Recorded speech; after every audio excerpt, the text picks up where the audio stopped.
And welcome to another episode of GamerHeads. My name is Roger, aka Rogue Leader 76, and with me are my co-host Blue, aka Writer's View, and my co-host Mike, aka Pezman Mike, and my co-host Christian, aka Folgan. Welcome to the show, episode number 91. This week we'll be talking about the time frame for announcements for releases. We'll debate that, especially with Death Stranding now having a release date. We'll be talking about when is the best time to announce a release for a game. We also have some reviews of Shakedown Hawaii, Lapis Labyrinth, and Valhalla, Cyberpunk bartender action. And then we also have some news. But before we get into all that, we do have our icebreaker this week. And this week, actually, the icebreaker comes from Blue. Blue, do you want to... well, I don't. It's not my news to share. I think you should share it first. And then I can tell the icebreaker. So the news is, if everybody hasn't heard, that my wife and I are expecting. Yay! So Congratulations! Thank you. Be due in November. November 20th is the due date. So actually in November, I'll probably be taking some time off from the podcast. So I'll ask one of you to run it without me. Psh, I thought you were dedicated. Yeah, you should live stream during the whole process. Your wife will understand, I'm sure. Yeah, I'm sure. That would go really well. Can you just wait just 5 minutes? Can you just hold it down, honey, please? Yeah, come on, We're recording over here. Please, come on. Shh, baby, be quiet. I'm trying to record. So I'm excited for that. So it's crazy because it could be on my birthday. The baby could come on my birthday. Wow. Yeah, or at least we'll share birthdays very, very close. So, yeah. So, Blue, you had an idea for an icebreaker. I just thought it'd be fun because I don't know if you guys have names picked out already, but I thought it'd be fun. That I think that your third child probably really needs a video game middle name. I just really think that they need that. Yeah. And we don't know. I mean, we're not going to find out if it's a boy or a girl. We're gonna wait. Good for you. Yeah, we did that with Ellie. We didn't know if it was going to be a boy or girl. We did find out with Oliver. But now, with the third child, it's the tiebreaker. So we thought we don't want to know. We're going to find out when it's born. So if you come up with some names, both boy and girl. Your daughter already has a video game name. Eleanor? Yeah, from The Last of Us, Ellie. Oh, yeah, that's true. Well, that wasn't intentional. But I will say... Just go with it. Do it for the sake of the show, Roger. Right. Yeah. I will say Oliver, I mean, it's not that he was named after Oliver Queen, but it was kind of influenced by... I liked the name Oliver from Green Arrow, so... Yeah. See, so we gotta stick with the nerd property names. Yeah. Hey, you know my friend Brian. You know Brian. Yeah. He named his son Logan James. Oh, that's true. I know. I said to my wife, "Can we name our middle child? If it's a boy, can we name it like Parker?" And she said, "After Peter Parker." And I said, "Maybe." So that must have got shot down. Yeah, that didn't. Yeah, no. So, what names you can? I'm thinking like maybe a boy and girl name, because we don't know. So, what names do you all have picked out for my kid's middle name? Dare I ask? Dare you ask? I came prepared with a couple. All right, Blue. Why don't you start us off? Okay, so yeah, and then when you christen them, you be sure to tell them that Aunt Blue says hello and you're welcome. I will certainly, when they grow up, and be like, "Let me tell you a story." Okay, so for boys' names, I was thinking Dante from Devil May Cry. Yeah. Mm-hmm. Orin from Final Fantasy. That's a cool character. Orin is a pretty cool name, actually. And then Leon. Oh. Mm-hmm. Actually, so one of the names we have picked out, if it's a boy, is Leopold. Possibly. And we'd call him Leo. So that kind of ties in with that a little bit. Kind of. Yeah. Those are good names. What Those about, are good do you have names. girl names? So, Yuna from Final Fantasy. Samus. Oh, that's a good name. I like that. It would be a good name. You could call her Sammy. Yeah. And, very good role model. And then Misty, because I know your family likes Pokemon. Oh, there you yeah. go. Yeah. Yeah. Ellie would absolutely love that name. Right? See? I know. I don't know. Misty just sounds like a name that might grow up to be a job that I don't want them growing up to be. Come on now. Those are good names. I actually really like some of those names. So, yeah. I can't guarantee I'll have any of them, but I do like them. Just be like, honey, it's for the show. Yeah. Okay. Yeah. I actually do like Samus a lot. I do like that name a lot. So. Yeah, see? Good idea. Those are good ideas. Mike, do you have some names picked out? I do. So if the baby's a girl, I like the name. The name's Cassie, for Cassie Cage from Mortal Kombat. Okay. Daughter of Johnny Cage and Sonya. Can you? You won't have to worry about her when she starts dating. Yeah.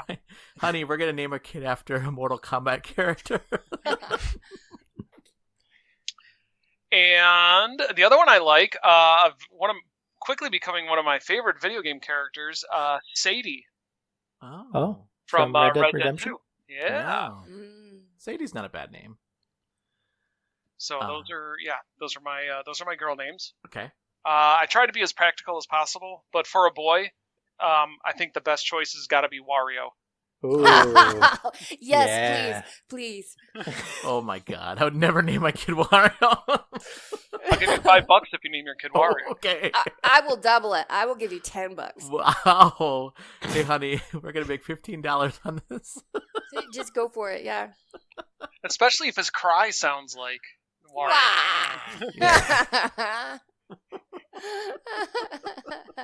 If he comes out as a punchy kid with a mustache, maybe. Alright.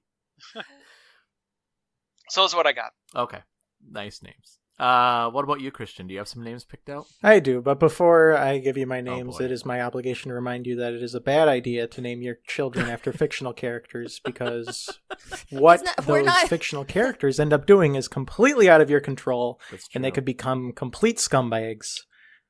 It's not like he's naming him Khaleesi or something. Yeah. It's going to be okay, I think. Right. I hope so. Man, all those people that name their kids after That Game was of Thrones. hilarious. I I know. was laughing so much when I read those news reports. Oops. Not a good move. Not Yeah. not smart. But boy characters I actually found a harder time finding, but I picked Raiden from Metal Gear Solid. Oh. That's a little out there, I kind of but like that name, Raiden. Yeah, I mean, I've never met a human being named Raiden before, so that's a plus. that's true. I picked Bayek from Assassin's Creed Origins. That's a really Oh. cool sounding name, That is cool. and I've never met anyone named Bayek. And he's a likable dude, Yeah. so that's good. Yeah. And then the other guy name I picked was boring old Drake from Uncharted. Oh, Drake. That's a good name. Yeah. Yeah, Those you meet are- some other Drakes out and about, I'm sure, but Those are all names that you could walk into a kindergarten and not have to be embarrassed. yeah, unlike Wario. Hey, it's better than my other choice, which was Slippy. Oh Slippy. God. Oh God. Jeez. For girl names, Uh-huh. I had an easier time finding girl names. I picked Jade from Beyond Good and Evil. Oh, Really Jade's like a that good name. Yeah. I've never met anyone named Jade either. I had a cat named Jade. Oh, that's a good cat name too. Yeah, Yeah. that's a good idea, Roger. I'll keep that. I'll keep that in mind for a future cat maybe. Future cats. And then the other one I picked was Clementine from The Walking Dead, because Oh. Clementine's just like this very nice, innocent name that really fits that character really well. Yeah.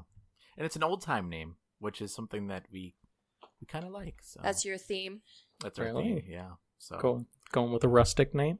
Yeah, Rustic Names. Well, it is funny because when we picked Eleanor, we're like, nobody uses Eleanor anymore. And then there's like a couple Eleanors in her class. And then we picked Oliver, and we're like, nobody picks Oliver anymore. My nephew is named Oliver. Yeah, we ran into this. Oh my god, this happens more than once. But this happened recently. We were at the Children's Museum. Oliver and I were, and we were coloring. And I said, "Oh, Oliver, can you hand me, blue?" And this mom and a little boy that were standing next to us turned around, and she said, "Oh, is his name Oliver?" I said, "Yes." She said, "Oh, my son's name is Oliver too." And I said, "Oh." She said, "How old is he?" And I said, "Oh, he's 4." "Oh, my Oliver's 4 too. When's he starting pre-K?" And I said, "Oh, next year." "Oh, mine too. Where's he going?" "Oh, we're going to the school." "Oh, mine too." And I'm like, "Oh boy." Yeah, you're like, that's too bad. Yeah. And she'd be like, "Why?" Anybody else get that image in their head of that Simpsons episode with the Bort license plates? Or am I the only one? Where they go to the Itchy and Scratchy Land and Bart can't find a license plate with his name on it. All he finds is Bort. And there's like 4 people in the store that had the name Bort. I'm the only one? Okay. Yeah. If you're listening and you caught the reference, please send me a tweet or something. Don't make me feel embarrassed. All right, I'll be quiet. Well, listeners, oh boy, I think I might be asking for trouble. Listeners, if you want to let us know what video game character I should name my kid after, you can send us a tweet. You can send us a tweet at GamerHeadsPC. You can send us an email at info@GamerHeadsPodcast.com. You can go to our Facebook page, and that's facebook.com/GamerHeadsPodcast. Or you can go to our website, and that's at GamerHeadsPodcast.com, and leave us a message there as well. All right, that was a fun exercise. That was a fun icebreaker. Thanks, Blue. You're welcome. we have some news. I have a couple items here, and as always, if you have something that you want to bring up, please do so. So the first one here, Christian, you want to take the first one? I'd love to. This one's from enemy.com. Iron Maiden is filing a lawsuit against the makers of the game Iron Maiden. So the legendary heavy metal band. Iron Maiden? Yes, it is. Oh, so it's funny because the article said Iron Maiden. Uh-oh. But that's, okay, that makes more sense now. That's a clickbaity article. It is. A typo that would, stir up some confusion, I'm sure. Yep. But the game is called Iron Maiden. And the legendary heavy metal band, via their holding company, filed a $2 million lawsuit against developer 3D Realms over their video game Iron Maiden. See, later on they called it Iron Maiden. That's funny. Mm-hmm. According to the Daily Beast.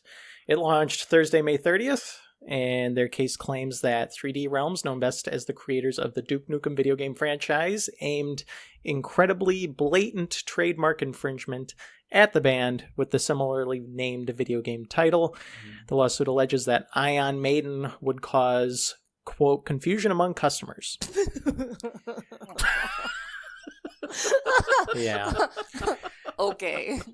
The lawsuit also takes the company to task for allegedly naming an Iron Maiden character after band founder Steve Harris and reworking Iron Maiden's iconic logo, while also highlighting the fact that the band have their own video game, Legacy of the Beast. Yeah, did you know that they have their own video game?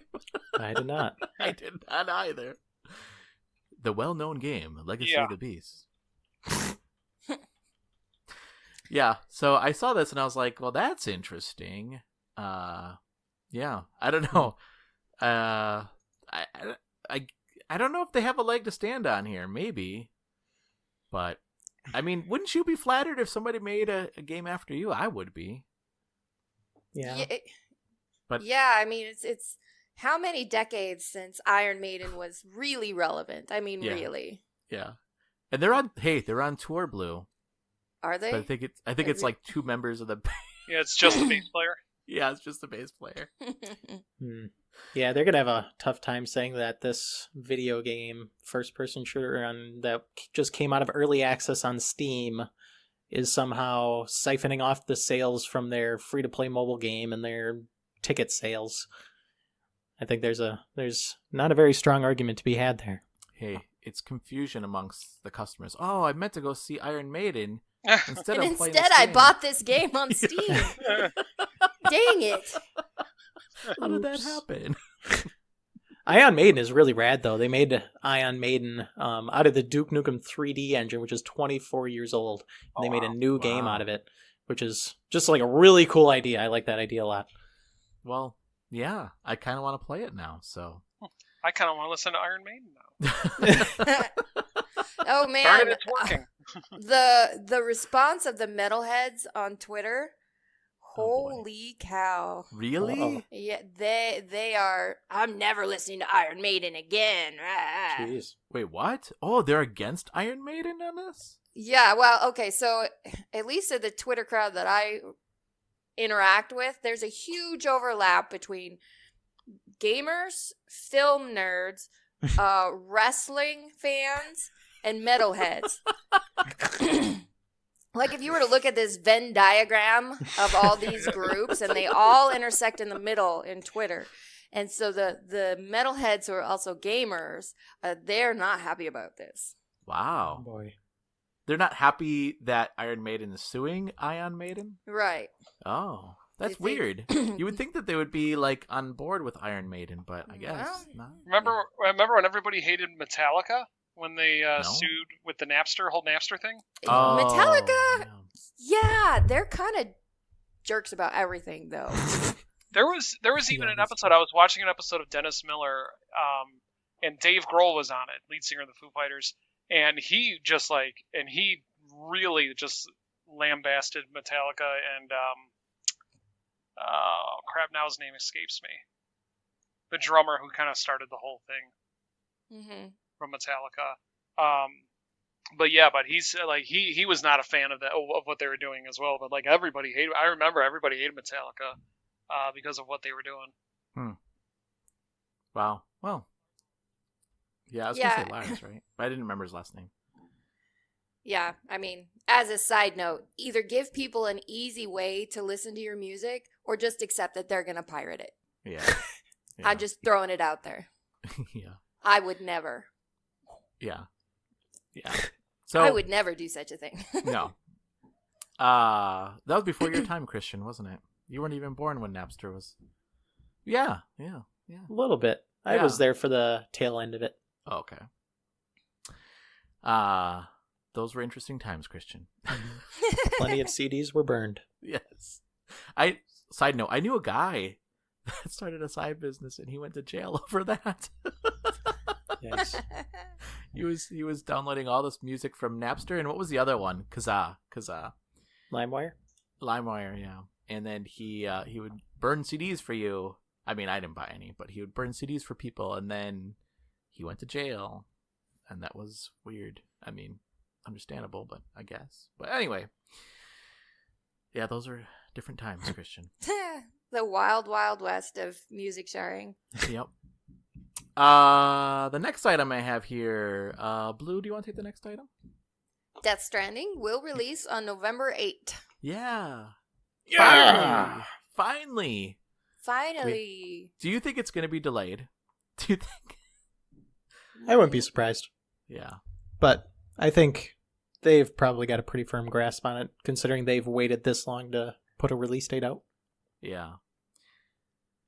Yeah, I mean, Trailer looks good, though. yeah. Mm-hmm.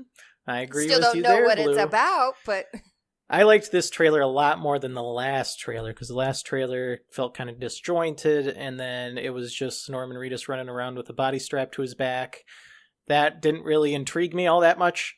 This trailer showed a little bit more. It kind of got into the actual narrative stuff. You had character dialogue, and I've been missing Kojima dialogue so much because I played Metal Gear Solid 5, and that was largely absent from that game. That game was largely gameplay over story, which was not typical for Kojima, and that made me sad because I missed the, stereotypical Kojima lofty dialogue.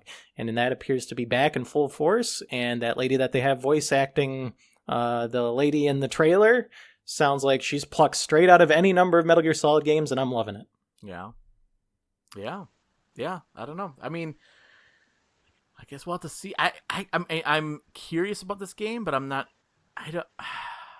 I don't know. I'm not a. I know this is blasphemy, but I'm not sure if I'm a big Kojima fan or not. I don't know. I know. Uh-oh. You and I are in the same group here, Roger, so don't worry. Okay. No, okay. You know what? Uh-oh. Since we're discussing baby names, Yes. Mhm. Kojima. Kojima. Yeah. Kojima-san. Yeah. I don't think that's gonna go. Yeah, I don't. I don't know. I guess I like the Metal Gear games. I like the premise of them, but I wouldn't say like I'm like, oh my gosh, these are my favorite games of all time. I know that Christian, like you really like those games a lot, so. The Death Stranding gameplay, if anything, is what I'm most cautiously optimistic about. It looks like it's not quite the Metal Gear Solid kind of stealth shooter type deal. It looks like it's more like a cinematic platformer almost, where a lot of what you're doing is just moving around environments and avoiding the bad things. That's all we saw in the trailer. And like he shot a gun very briefly, but it was during a World War I sequence, and the UI looked really rudimentary in a way that makes me think that shooting won't be a major component of this game. But I suppose we'll just have to wait and see, and not much longer either. Yeah. Yeah. I guess we'll see. I suspect it'll be delayed. I would hate to be working for that studio at that time, though. Gosh, that crunch time's gonna suck, I think. But maybe not. Anyway, should we move on? Oh, my internet went out again for a second. Mike, Mike, do you want to take the next one? Sure. This one comes from Nintendo Life. And Baldur's Gate, Neverwinter Nights, and more Dungeons & Dragons classics are coming to your Nintendo Switch. Fans of classic D&D RPGs are in for a treat. Baldur's Gate 2, Planescape Torment, Icewind Dale, and Neverwinter Nights are all coming to the Switch, and of course other consoles, for the first time later this year in their Enhanced Edition guises. Two of the bundles will arrive on the 27th of September, with Neverwinter Nights bringing up the rear on 6th of December. So, the thing that I'm excited about this, except for the fact that Neverwinter Nights, the whole cool thing about the original Neverwinter Nights was the fact that you can make your own campaigns and you can have people go through it.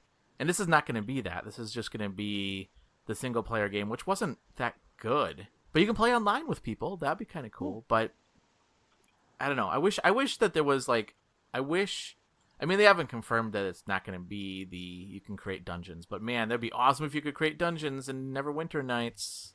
Yeah, I've never played any of those, although I've heard good things about Baldur's Gate.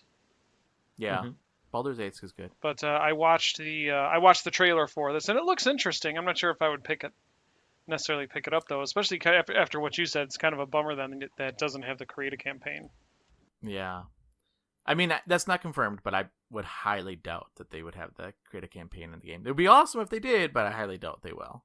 What was that game? Was the EverQuest game? What was the EverQuest game that was a multiplayer game? Christian, you know what I'm talking about. I don't know. Was it just EverQuest? No. EverQuest was online, wasn't it? It was an early MMO? Yes. No, it was like maybe Mike, maybe you don't. What, it was like this. It was like a top-down, like Diablo type game. What was that game called? No. I thought one of you two played it.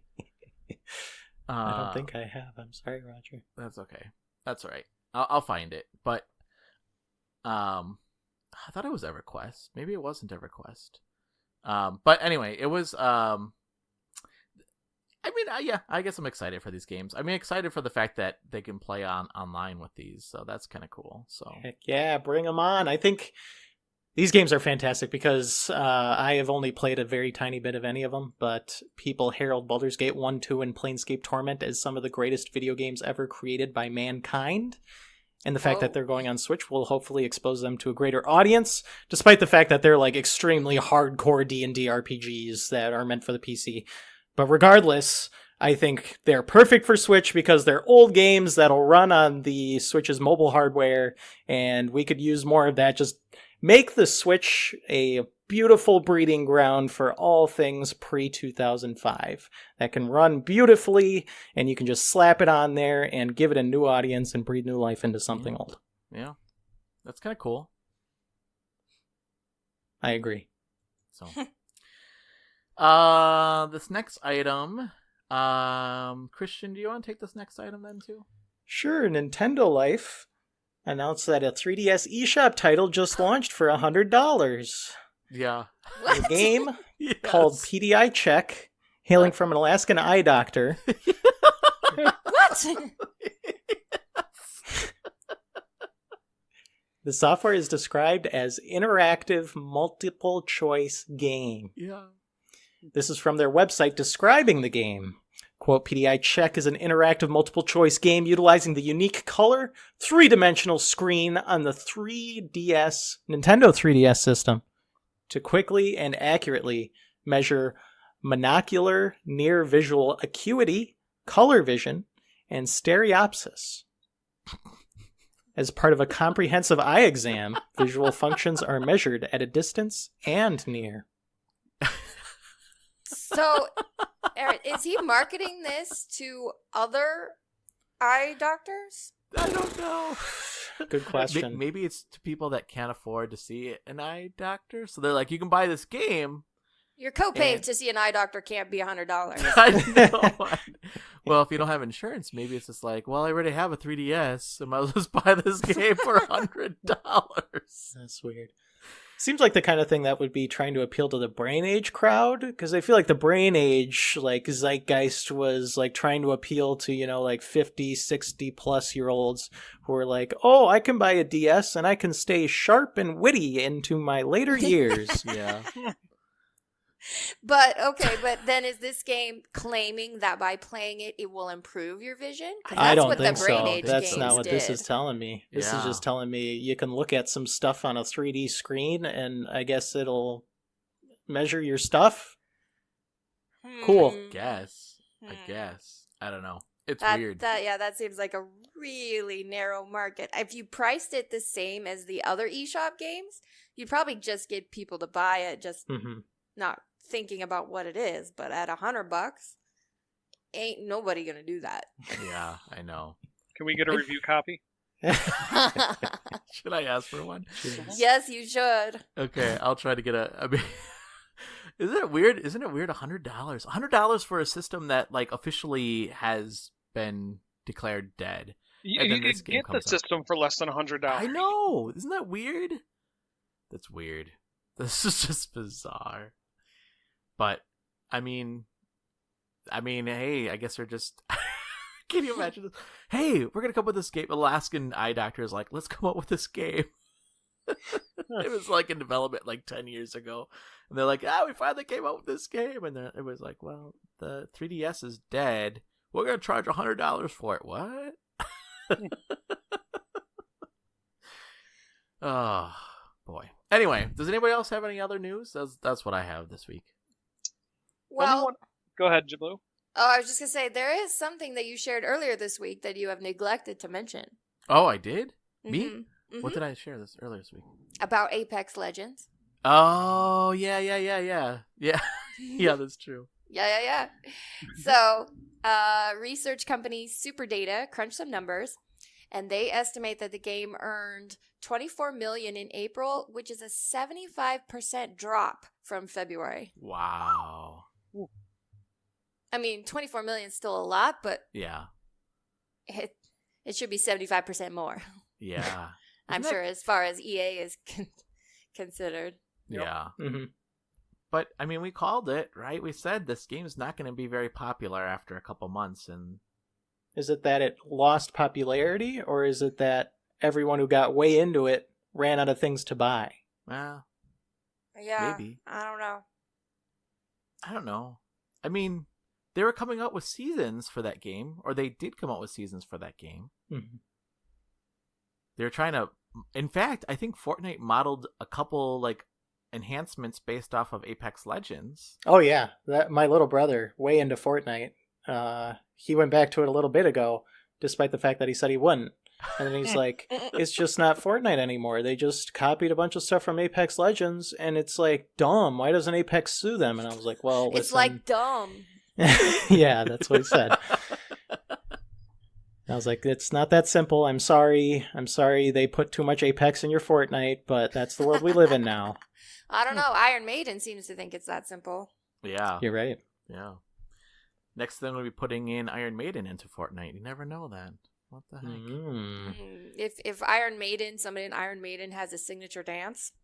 Oh, yeah. They should put that in Fortnite. There you go. That would be awesome. But yeah, I mean, I guess not shocking. Well, we'll see. The Season 2 Battle Pass for Apex Legends is supposed to be unveiled during E3. Oh. Interesting. We'll see if that brings people back. Maybe a few. I think people just, that's the problem, is that there's so many choices out there. Just people just move on. Next. So. Yep. Anything else, Mike? Did you have something else? They just announced for Mortal Kombat 11. Oh, yeah. Shang Tsung is the first character in the Combat Pact, and it looks like that leaked list may turn out to be true, which for me is very exciting, because that means not only will the Terminator be a character, but also one of my favorite people in the world, Bruce Campbell, Ash from Evil Dead, will be a playable character. What? I thought that was that theory, or that rumor was crushed. I thought that even Bruce Campbell said that that's not going to happen, but maybe it is. One thing about my buddy Bruce is that he loves being cheeky with people. He loves messing with people. Like he's a prankster. So he's just making that up. Oh. Yeah.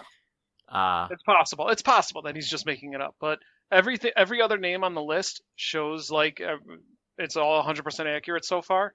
So all they need to do now is just announce it. But if that's the case, I'd be very excited. Yeah. It might make me play Mortal Kombat again. I will say that's probably one purchase that I wish I wouldn't have bought. That was an impulse buy. I don't know. I guess I'm not. I used to love Mortal Kombat. In fact, that's the whole reason I bought PlayStation versus other systems, because they had Mortal Kombat Trilogy on it. I was like, oh, Mortal Kombat Trilogy. Yeah. I thought that was because of your girlfriend. Well, yeah, that too. She was actually the one that kind of made me buy Mortal Kombat Trilogy. Well, she was really into Mortal Kombat, so I was like, oh yeah, let's buy that. And so, I don't know. I guess I started playing it. I'm like, this is okay. Maybe I'll have to play it more. Maybe I just have to play it more. Maybe. I just Maybe. find other games to be more fun than Mortal Kombat. Yeah. It was your own moment of weakness. It was my moment of weakness for sure. Anything else from anyone? One more quick one. Yeah. A new Call of Duty game was announced. Heck yeah! New. Make sure you put "new" in air quotes with that. Well, I don't know. Because People the title are, is... yeah. Go ahead, Boo. I was just saying, people seem excited about this one. I didn't It's- watch it because it's not my thing, but people seem excited. It is called Call of Duty Modern Warfare, which I think is absolutely hilarious and so doofy, and it makes me laugh that they named their next Call of Duty game Call of Duty Modern Warfare. Because, you see, there is a Call of Duty game out there with the same subtitle, Modern Warfare, but the reason, or the way they get away with it this time is that the other Modern Warfare game was called Call of Duty 4 Modern Warfare. And so they took the 4 off, and they're just slapping Modern Warfare on there, and they're getting all those people back pumped up and ready to go back to their MWs that they missed so much. And here we are. We got a reveal trailer that was like 2 minutes long. Didn't really show much. It showed. It said that all of the following footage is in-engine gameplay, but they didn't show any gameplay. So, what can you do? I mean, going back to Modern Warfare, and plenty of people out there on the internet, they'll tell you, the last good Call of Duty was Modern Warfare 2. Everything since then has sucked really bad. So I refuse to play any other Call of Duty games. that I how want they to do talk? more episodes where Christian imitates people. Yeah, no Just kidding. do the entire episode in that voice. Oh no. I never heard that voice from you, Christian. So that was pretty funny. This one is not gonna have zombie mode too, right? Yeah, it's like the first one in like 4 years that won't have a zombie mode. Very interesting move on their part. They might go back to like Spec Ops or something, which is the cooperative mode they had in Modern Warfare 2. Mm-hmm. So that'd be cool to see, I guess. Are you excited about the game? I'm pretty excited. Yeah, I mean, I've gotten every Call of Duty game for the past 10 years and played through all of them except for Ghosts. So kind of feel obligated to pick this one up too, if only to continue my Modern Warfare Platinum collection, because I got Platinums in Modern Warfare 1, 2, and 3. Might as well get Platinum in Modern Warfare. There you go. Cool. Anything else from anyone? Mm-mm. Nope. Okay. Then let's move on then to listener feedback. And listeners, if you want to give us feedback, you can always get a hold of us. Christian, how can people send us a tweet? At GamerHeads PC. And how can they get a hold of us on Facebook? Facebook.com/GamerHeads Podcast. And what about our website? GamerHeadsPodcast.com. And what about email? info@GamerHeadsPodcast.com. Oh, nicely done, sir. Switch those up. Nicely done. I give you 10 of 10 this week. Thanks, Blue. I messed up last time. I had to redeem myself. So last week we asked, what activity do you love doing in video games but hate doing in real life? And we got a lot of responses on this one. Blue, do you want to take the first one? Sure. This is from @the-well-read-mage, and he tweeted, "Praying to a statue to save my game. I always get the feeling they're not really listening." Yeah. I was like, that's really deep. That is really deep. Christian, you want to take the next one? Sure. Gamer Kratos tweeted, "Grinding for money." That's just like, that's working, isn't it? Yeah, that's Okay. life. Okay. I took it the other way too, Roger. Okay. I was gonna say there's my 13-year-old self laughing. Oh, okay. Yeah. Christian and I are over here being mature, and Yeah, there's yeah. you two. Yup. All right, gentlemen, coming up next on the ball is Misty. Exactly. Come on, that's a good name. It was it was chosen thoughtfully based on your family's interests. No, it wasn't thoughtful. It was thoughtful. It just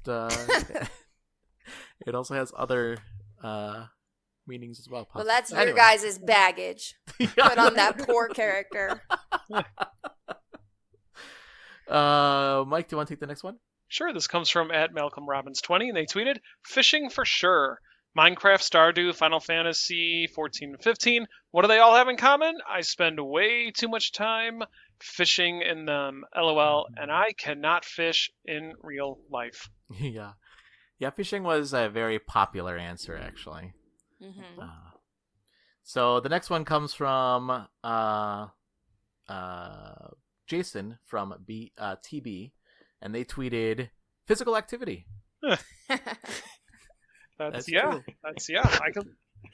I'm on board with that. Yeah. Let's see. Blue, you want to take the next one? Sure, this is @ddisc7, and they tweeted looting, LOL.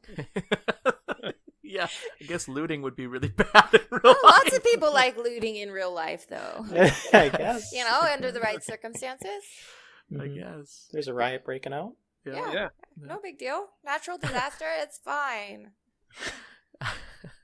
I was just thinking of the person laying on the ground, and you just walk up and you start taking their money from And just them. start searching their pockets first, and then you call the police. I don't know. I just found him here. Yeah, it was laying here.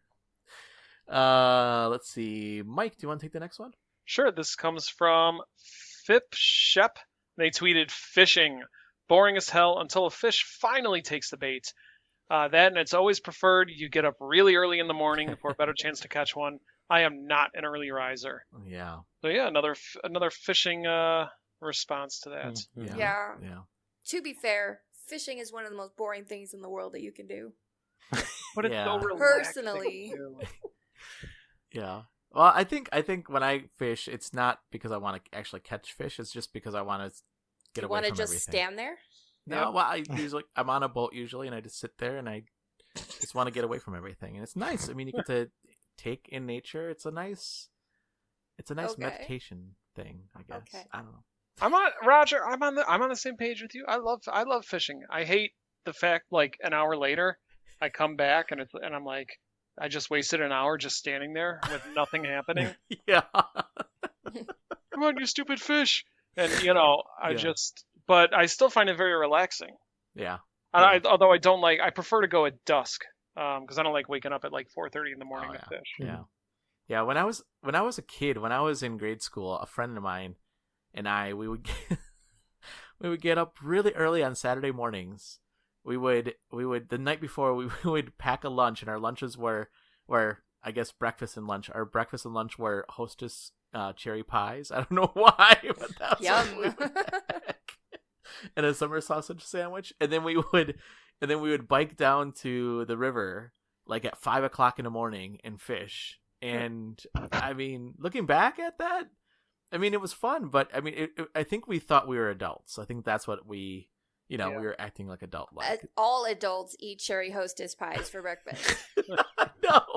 All I've got is this picture in my head of Roger and his friend, like Tom and Huck, just walking along the railroad tracks with jeans that are cut off at the, just below the knee, walking in barefoot with a straw hat and the piece of wheat sticking out of their mouth. Oh yeah. It was a fun time. All right, so then let's move on to our push select review section.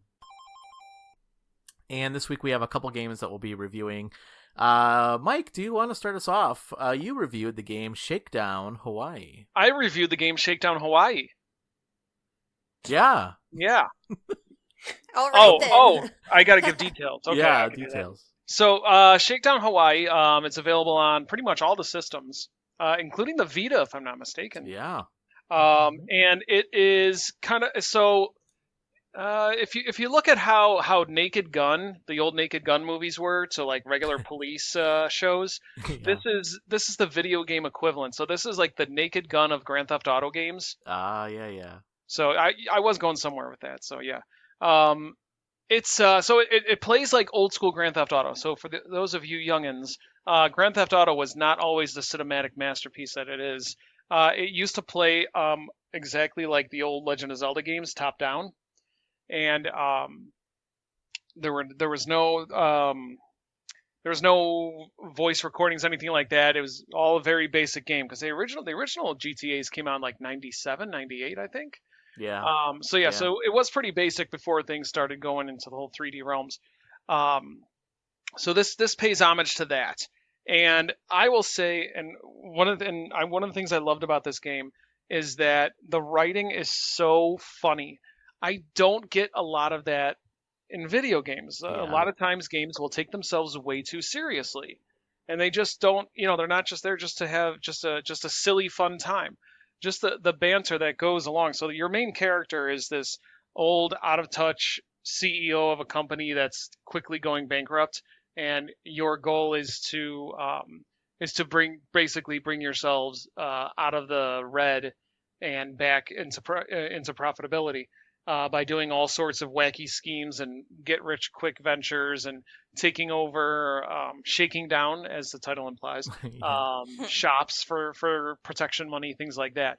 But this guy is like stuck in the 80s, and he's so out of touch with everything. There's a whole part where he's arguing about what exactly double XP is, and he thought like double XP is like a physical thing. Yeah. So it's just there's so many fun nods to gaming culture. Just so subtle too that it's like if you're not paying attention, you won't pick up on it. One of the things I pointed out in the review was his son is like a 30-something-year-old like punk rocker, and he has his Xbox controller, and he's like, oh no, I need to get some batteries for it. And they're like, batteries? Yeah. Who puts batteries in controllers anymore? It's like, well, the creators wanted to give us the option, which was one of those terrible decisions that Don Maddock made when he was in charge of Xbox. So they ripped on that decision. So a lot of real tongue-in-cheek humor. But the gameplay itself is a lot of fun. It's crazy. It's frantic. There's some really funny weapons. There's a hair dryer that you can use to burn people. It's just, and it's the same style, Grand Theft Auto type missions. Go drive from point A to point B, kill this person or loot this place, or and then take the money and run essentially. But there's also some um, business maintaining elements. So you can buy, you make money, you buy businesses, and you got to you maintain the businesses. And every day they give you more and more money. And as you continue on, obviously with the mission you unlock, or the story mode, you unlock more. And it's a really deep story for the price point. I think it's like $20. Yeah. You get a ton of content. There is a long story. I've been playing it a bit. I did not complete it yet, but I've been playing it for a long time, and I think I'm only about like 48% through the game. Wow. Yeah, I've been playing it a ton. So Wow. it was made by the same developer that made Retro City Rampage. Yep. So if you were a fan of that game when it came out, it's a spiritual successor. It's not a direct sequel, so you don't need to play the first game to understand this one. But if you're looking for just a stupid, fun game, and stupid is a term of endearment in this situation, I would highly recommend picking it up. Yeah. Yeah, I picked it up after I saw your stream of it, and it's fun. It's a fun game. I mean, and there's different ways you can complete the missions too. Like there's one where they have delivery. You have to. So the premise is that you had a book that you wrote, right? And the money is dried up from that, and now everybody's buying stuff instead of at the stores. Everybody's buying it online. So you have to find all these delivery trucks and destroy them. And what I've been doing was hijacking them and then driving them into the ocean, and so that way police don't show up and hunt me down. But yeah, it's fun. It's like you said, it's just like that old school Grand Theft Auto style. Mm-hmm. Yeah. So yeah, so it's a lot of fun. If you enjoy those types of games, if you enjoy old school GTA, or if you're just looking for just a fun game that doesn't take itself too seriously, highly recommended. I gave it a B+. Nice. Yeah. And your review is on GamerHeadsPodcast.com. That's right. Nice. Thanks, Mike. Mm-hmm. I also wanted to talk about Lapis Labyrinth, and this was given to us by our friends at NIS America, the review code. And I mentioned this a little bit last week because I could finally start talking about it. But in this game, you are an adventurer, and you took up the call.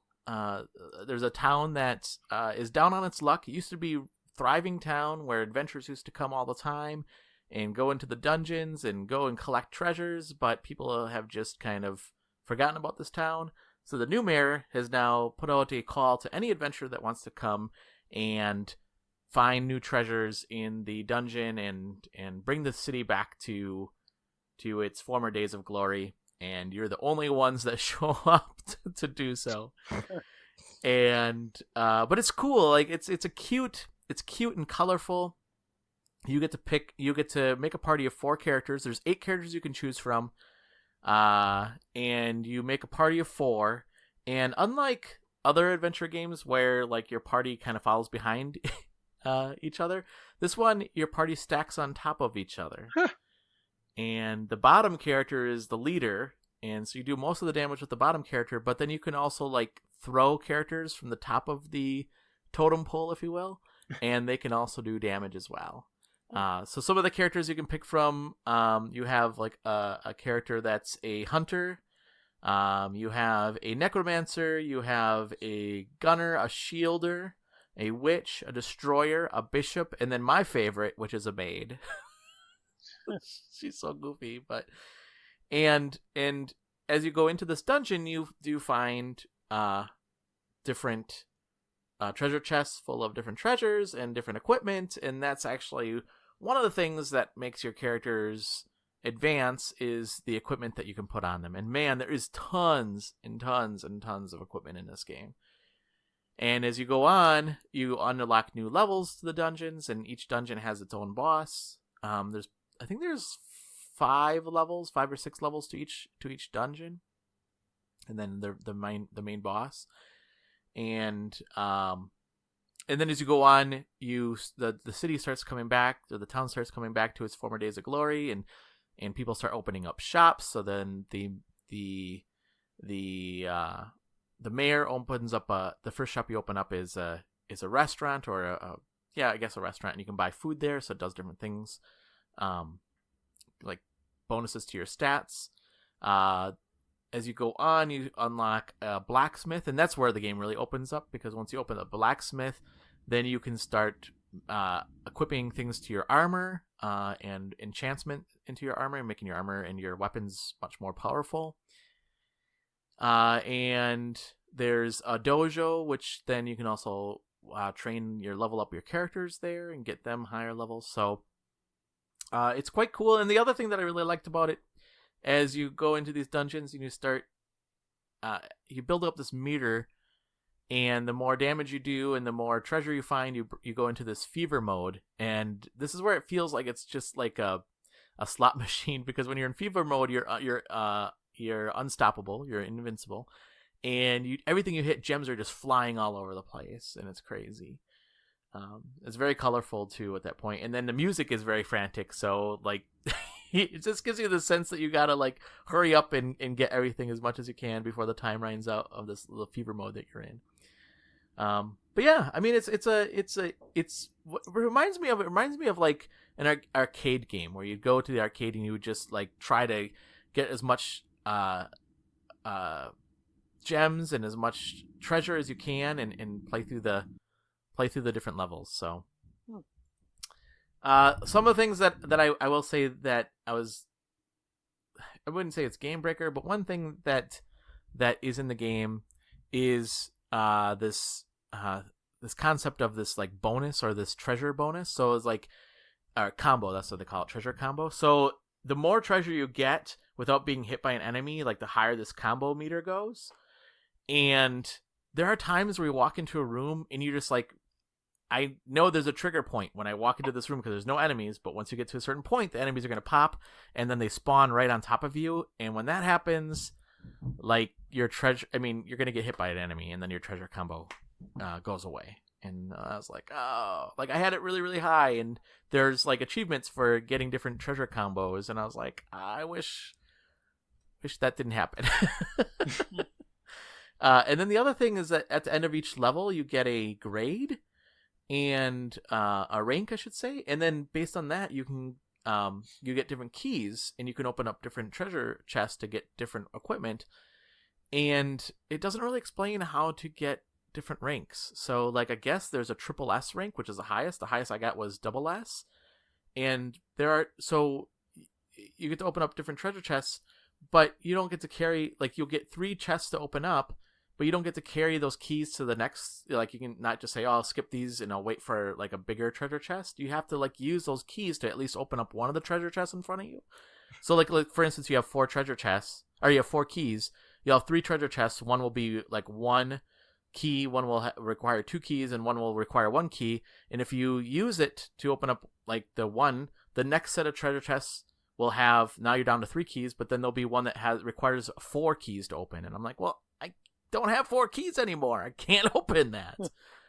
I understand why they did it that way, but I don't know how to get a triple S rank, and I put a lot of time into this game. I still don't understand that. So. Games that give you grades after you finish the level always make me feel like a failure. That is true. So is there a story running through Lapis Labyrinth, Roger? Something like character interactions or an overarching plot to keep you motivated through it? I mean, the story is light. So the story is just that, as you open up new dungeons, you meet with the mayor, and she's like, oh, good job. Now the next level you're going to, like, this used to be part of the town, and there's like ghosts that live down there. And really what they're doing is just telling you, hey, you should probably get equipment that can fight against ghosts. And so the story is very light. Like, I gotcha. I wouldn't play this game for the story mode at all. It's just basically you're there to help make the city grow. It's like Moonlighter, but with if the town was dying.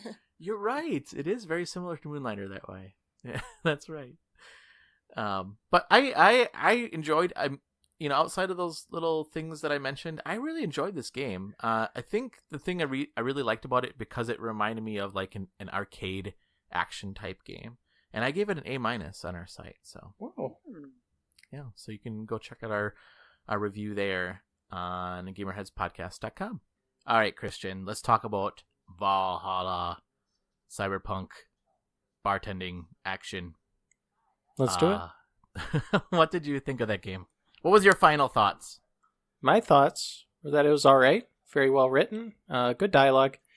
Doesn't really have much of a point, and because of that, I did not maintain Steam throughout the entirety of a playthrough, but I suffered through it nonetheless. I think the thing I really liked about the game was the fact that it was really well written. Mm-hmm. That, I think that's the hardest thing, to write something and not have to hit somebody over the head with a lot of backstory, right? To jump into somebody's life, like in the middle of their life, and be like, here's like several months of their life as a bartender and the people that they run into. And then the people, they have backstories too, but we don't want to hit you over the head with their backstories. I think that's really, really hard to do, especially when this is all it is a slice of life game. I think that's the hardest thing to do, and I think they did a really good job with that. Yeah, I can see what you're saying there. And I think the other thing I really liked about the game was that each character felt like, I don't know, they felt real, Does that make sense? Like, they just felt like I actually cared about them. I actually cared about some of the customers that came in, and I was like, I don't know, it was a weird feeling. I don't know. I felt connected to them, kind of. And I felt connected to Jill too. I really liked the character. I really liked the protagonist in this game. That helps. But I can see what you're saying.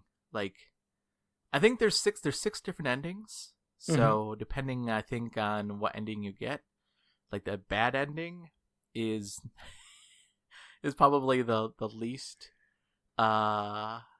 interesting in regards to endings. And then there's one interesting ending that is actually really interesting. One of the characters, I don't want to spoil it too much, but one of the characters comes walking in, and you think one thing of them, and then you find out who they really are, and you're like, well, that's interesting. Mm-hmm. There were some aspects of the game that I thought were going to go down a religious aspect. So, like, for instance, the bar is called Valhalla, and then there's another bar they talk about called Nirvana, and then there's the are they Lilum? Is that how you pronounce that? Yep.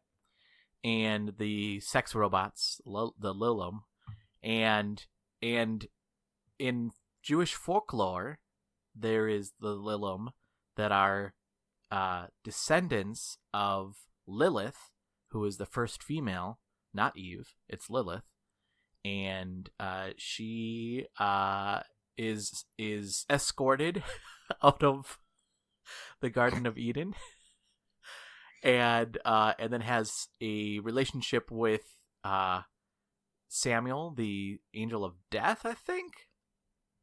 And then they have a lot of children, and they're called Lilum, and they're like offspring of just like pure passion and pure lust.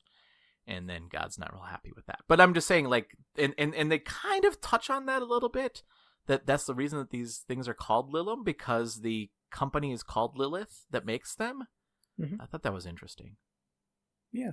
So I thought there was some like more spiritual stuff that was gonna be brought into the game.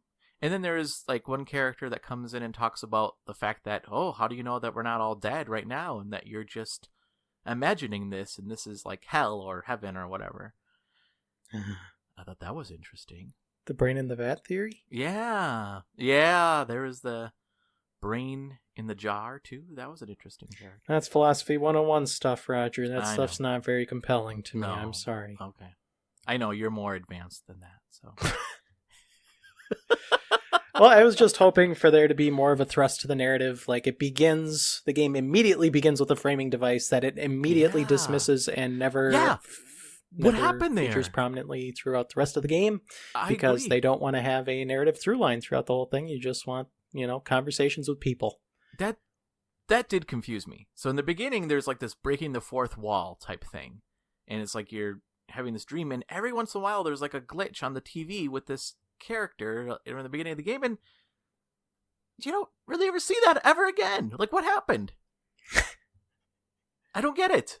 I don't know. That was confusing. Unless I missed something completely, Christian. Did I miss something? I don't know. There's probably some kind of subtext underneath everything if you play the game through 5 times and analyze every separate character's speech patterns or something. Yeah. There was one thing that I thought was kind of interesting, was that your character, Jill, if you, in between like each day, she says, oh, if I could buy this, so you're at like your home, and then she likes certain things, and if you could buy that, if you buy those things, then she'll stay concentrated at work. But if you don't buy those things, she starts losing, she gets distracted at work, and if you don't remember what the people ordered from a drink, she starts like, her mind starts wandering, and then you're like, oh, what did they order? Like, and you forget what they ordered, because she'll repeat what they ordered after they order as you're mixing the drink. And then she gets distracted if you don't start buying those things. And then I think, like, my apartment didn't get terrible, but I've seen other people playing that if you let it go too far, your apartment starts getting like trashy and weird looking and stuff. You don't want that, Roger. No, don't want that. So, I did end up giving the game, I believe, a B+ on the site. That's very positive.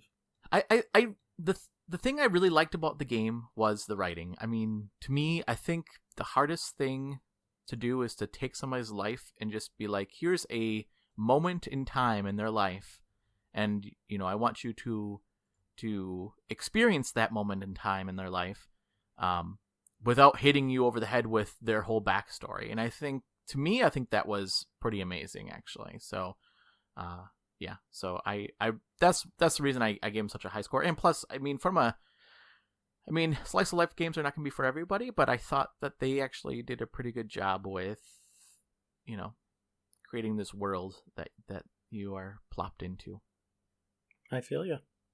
I will say that the mixing the drinks, there's really nothing special about that, except for the fact that there are some characters that, if you give them certain drinks or if you get them drunk, they open up different dialogue. Mm-hmm. But other than that, I didn't think it wasn't challenging to make those drinks. Yeah. And there wasn't like, there was only a handful of drinks you could make overall anyway, so it wasn't like like you learn new drinks or something along the way. Yeah. So yeah, it's just about reading the dialogue, enjoying the story. Yeah, and they said that right in the beginning of the game, to sit back, grab a beer or a drink, and enjoy the game. And I think this is a very chill game. So if you're looking for a chill game that tells a story and puts you in the shoes of this protagonist, then I think this is a good game for you. Beautiful. That is Valhalla. All right, so let's go on to games that we're currently playing. And Blue, why don't you start us off? What are you currently playing? So I spent another week with Mario Kart Tour. Yeah. The closed beta for that. And I've basically done a complete 180 on my opinions from last week. Uh-oh. So, yeah, here's the thing. As you progress, remember I said last week that you have to have hearts to do the races. Mm-hmm. In the races, you have to earn stars, and then the stars unlock the next cup. And then you also have to have, if you get emeralds, you can pay to fire the golden pipe to get new characters and cards and gliders, right? Yeah. Mm-hmm. Take a toke on the golden pipe. Yep, take a toke on the golden pipe, and then you'll see magical things. Yeah. And then also remember that there are favored combinations of characters and cards and gliders for each track. Yes. And so if you have those, you will get advantages. And if you don't have them, well, that's just too bad for you. Mm-hmm. Wow. So where I am now is basically I'm stuck. I can't progress any further. Oh. Because winning the race is not enough. You are graded on how many points you get into the race. And you get points by your character card glider combination. You get them from your finishing place. The higher you finish, the more points you get. And then you also get points from your in-race actions. So like if you do a little jump boost, you get some points. If you hit somebody with an item, you get some points. So all of that is added up to give you a total for the race. And if you hit enough points, then you'll get 5 stars for the race, 5 gold stars. But below that, you'll get 4 or 3 or 2 or 1.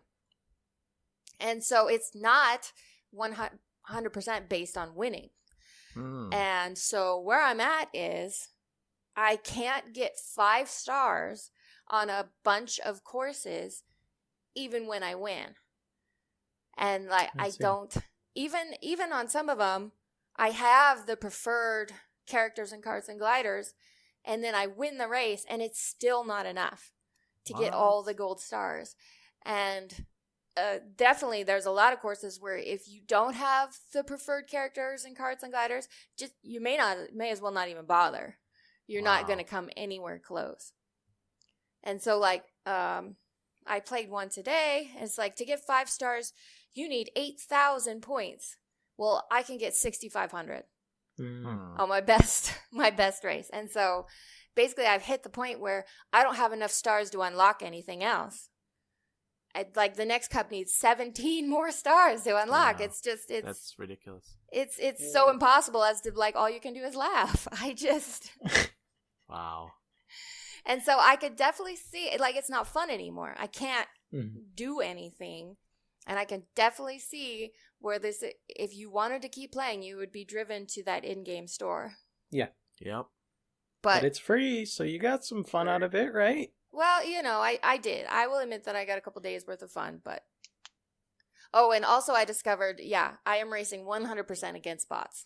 Okay. I was going to ask that question. Yeah, because I was in the middle of the race, and then I had to take a phone call. And so I just turned the game off. I said, oh, well, I've lost that race, whatever. And then after I finished my phone call, I went back to the game, and it was exactly how I left it. Really? Yeah. And I was like, well, that's kind of annoying. I can Can you understand. pause during a race? Apparently you can now. I found By out. just leaving? There's no pause button, though? Well, there's no pause button, but I just Answer the call. Yeah, I just answered the call. And then I've tried it again several times where I just kind of clicked my phone off in the middle of the race, and then every time when I come back, it's exactly how I left it. Huh. Are you sure the other 7 players didn't get phone calls at the same time? Well, now you're right. That could be happening. We could all get phone calls at the same time and hang up at the same time. I cannot prove that is not what is happening. That's true. But it's kind of annoying. I can understand some bots, but 100% bots? Yeah. Yeah. Well, that's disappointing. Mm-hmm. Well, I mean, so when does the beta end for this? I think it goes for another week. Okay. And then when's it launching? Is it launching right after that, or no idea? Okay.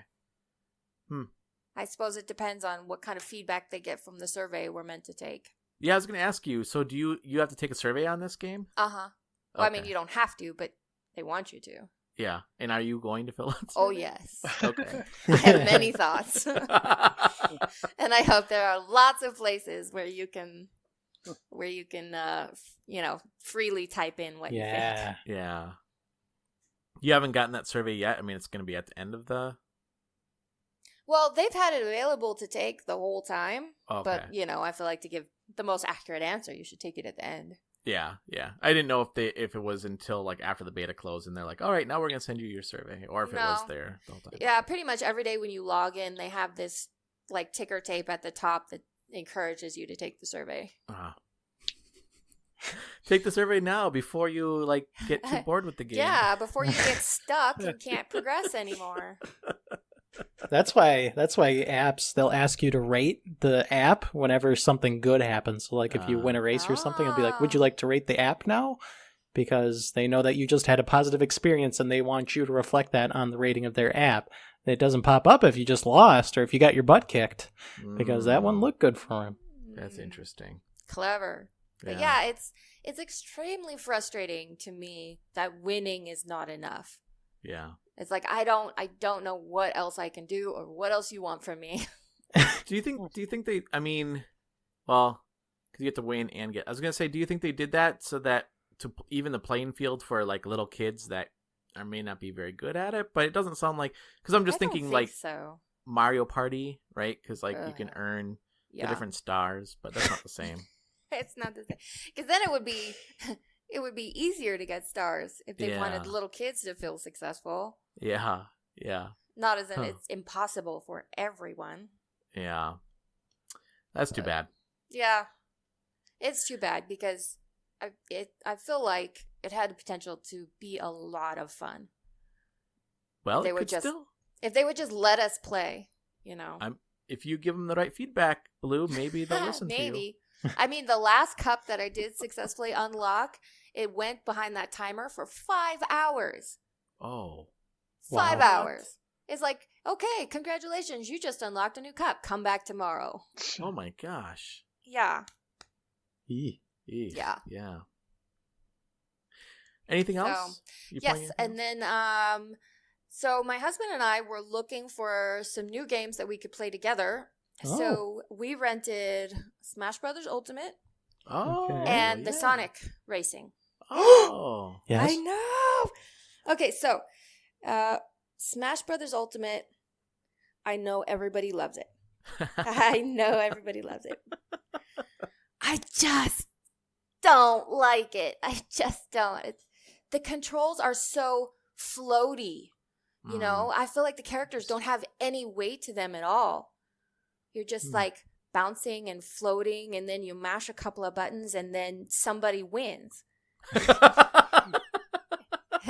Am I missing something? Have Nope, you played a lot of prior Smash Brothers, Blue? That's No. what the game is. Because I've tried them before and not liked them, and this is more of the same as far as I Yeah. can tell. Yep. I believe the physics are tuned slightly more in this entry, especially when compared to the Wii one. I think the Wii one was kind of like the peak of the floaty era, and that's why a lot of people kind of disowned the Smash franchise after that Smash game was released. Everyone was like, oh, nope, the GameCube one's superior, and I don't care what you guys do with the franchise. I'm just going to keep playing the GameCube one. Mhm. But this most recent entry, Smash Ultimate, kind of brings it back to that more tightly, less floaty GameCube, apex, where things are a little more tighter than they were in prior entries. If you say so. Hmm. To me, coming from a regular Mario game background, this feels like you're playing on the moon. It's like you're just all over the place. Yeah. The characters feel weightless to me, and I don't know. When you hit somebody or get hit, you don't really feel anything from it. It's just. I feel in a lot of ways just completely disconnected from what's going on the screen. And like I said, you just mash a couple of buttons and stuff falls from the sky and I don't know what it does. I can barely figure out how to pick it up. And yeah, but somebody falls off a platform and then you win. It's like, well, that's not very satisfying. So I appreciate that people really love this series and really love this game, but the appeal is lost on me. Did your husband like it? I think he was willing to keep playing it and see if we could get to like it more. But, Yeah. To be honest, I was just like, I just feel like this is taking my time away from Sonic Racing. Oh. Which, that one, I freaking love. Yeah? It's Really? so fun. I mean, the items are kind of silly that you pick up. And the character voices are so cheesy. I love it. I love the character voices. It is straight out of every Sonic game. I know, but it's like, stop talking. I'm trying to race. You know what I mean? It's like, get out of the way. The superior life form has to come by. I was like, really? Or, oh, my car got a boo-boo. Mm-hmm. Those Mhm. cars get boo-boos, Blue. Yeah, apparently they do. I guess because it made me, I was thinking of Mario Kart, when the characters say something, it's like for a second, and then it's gone. And Yeah. this one is like, they're doing like full sentences. And it's like, Yeah, they're they are. talking for so long. Shut up. But, It's like Kingdom Hearts 3's Olaf all over again. but I really like the actual racing part of it. I think it's really fun. because there's the 3 speed modes, what is it, normal and hard and then expert. Yep. And of course, we went straight to expert. And then Right. we're getting like 10th place, 9th place, getting our butts handed to us. And I think it's great. Yeah. It's good to have some challenge. Really, Blue? Yes, it's You're good sounding to like have some me. challenge. And I like challenge in my kart racers. I don't want to win all the time. Mhm. I want it to be an accomplishment when you win. And the other thing that I really, really appreciate is that the game lets you screw up and feel the consequences of it. And you hit a wall and come to a complete standstill, or you go flying off the track and you're like, I don't know what's happening. And you get the consequences from that. There's no safe steering or steering assist or whatever it is that Mario Kart started putting in there to make everybody successful. Yeah. There's none of that. You Are you sink or swim. Are you playing on a Switch? Yes. Okay. Oh, interesting. Yeah. How did it run? Pretty well? Yeah, I didn't notice any problems with it. That's I think the loading screens were a little bit... they were long enough that I started to kind of wait, why is it taking so long? Mm-hmm. But no, I didn't notice anything. I'm not quite as in tune to frame rates as you are, though. No, that's understandable. Did you miss the video in the beginning of the game though? Did I? Probably. I was probably doing something else while it was downloading its update, and then I think my husband was like, "Hey, it's ready." So then I came back. So. I mean, so the Switch version doesn't have the trailer in the beginning, right, Christian? Mm-hmm. Yeah, which is the only cutscene in the game. Yeah, is not present on the Switch version. Yeah, but doesn't seem to. Whatever. Yeah, I was gonna say this doesn't sound like that was a big deal. Nope, not really. So. Because Christian, you said it because of the fact that they could fit it on a 16 gig cartridge that way, right? I think so, like 16 or 8 gig cartridge, yeah, because space comes at a premium on physical Switch games especially, because they want to fit them on this as small a cartridge as possible, because that reduces manufacturing costs significantly. And so that's why you get games that'll like come out and half of the thing is on the cartridge, or like the single player's on the cartridge, but you have to download the other like 13 gigs of the multiplayer or whatever. Yeah. That's very strange. Seems strange to me. This is better than Nintendo Kart Racer. Oh, Nickelodeon one? Yeah, Oh, Nickelodeon. Mm-hmm. It's funny because when it came out, I didn't play it right away. And so I saw people on Twitter were playing it and enjoying it. And I was like, somebody just tell me it's better than Nickelodeon Kart Racer and I'll be happy. That's all I need from it. And they're like, oh yeah, it's way better. Oh, that's good. Mm-hmm. So yeah, it was so fun that we actually went right on Amazon and bought it. So Really? Wow, that's impressive. Mm-hmm. Wow. That's awesome. Are you gonna rent the Crash Team Racer when it Oh comes heck out? yeah! Yeah. Mm-hmm. You guys know I love me some kart racers. Mm-hmm. So Do you like it? I mean, so how does it compare to Mario Kart? Because I mean, you like Mario Kart a lot, right? yeah, I think that Mario Kart does some things better, Okay. and I think that Sonic does some things better. Mhm. Oh, I agree. At least, especially as far as the most recent Mario Kart 8 is concerned. Yeah. And you know, Mario Kart 8 is 10 years old. You know that? What? Really? I think so. I thought I saw that today that No. Mario Kart 8 was 10 years old.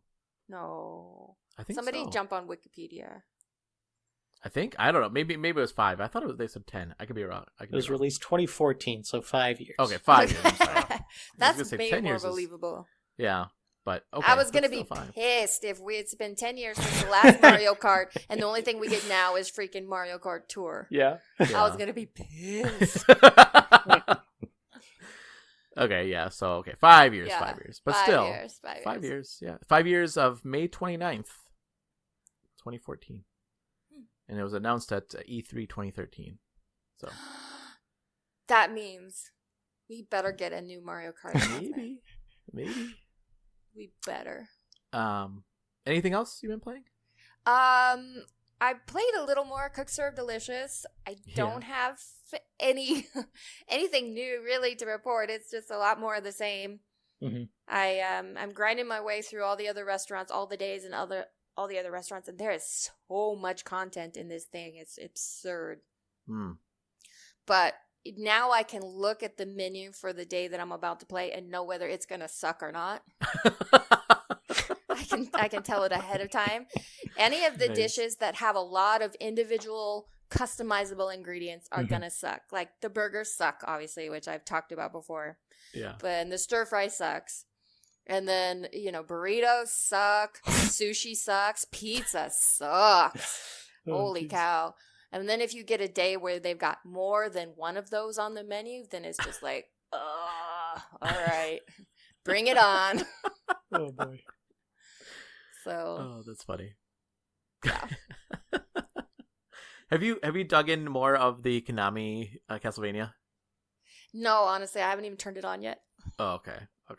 When you play Kid Dracula, I'll talk about that today. When you play it, I want to know what you thought. So. Okay, I'll let you know. Okay. Anything else? Nope, that's it. Christian, what have you been playing? Well, speaking of Team Sonic Racing, I played the crap out of Team Sonic Racing. Yeah. You played it on PlayStation 4, right? PlayStation 4, yes. Okay. That is where I played it. I got it on release and just pretty much been playing that since. Put like 40 or so hours into it to get the Platinum Trophy for Platinum number 104. Wow. I had to play through the campaign 3 times for that, which was like 25 of those hours, which was kind of exhausting. But the single player, it's just races against AI, which is, fine. I mean, you're by yourself and you're racing against the AI, whatever. The team racing components are very intelligently designed. And so that's what I think puts Team Sonic Racing above Mario Kart, is when you're playing it with other people. And if you're on a team of 3 people, there is a lot of strategy constantly coming at you throughout the course of a race. Because the person in first lays down this boost trail, right? They're laying down this yellow trail wherever they go. Or the person on your team who's in the lead, they'll lay down a burst trail. So all teams have someone laying down this yellow trail.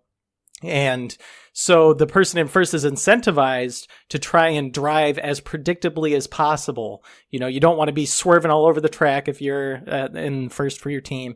You don't want to be taking a bunch of shortcuts that your friends can't take. You want to be taking very predictable routes so that they can also slingshot through your boosts, get up higher. And then as they use your boost trail, you're gaining an ultimate meter. And the ultimate is just like game changing. It is extremely powerful. You get a ridiculous speed boost and you become invincible and your handling goes way up.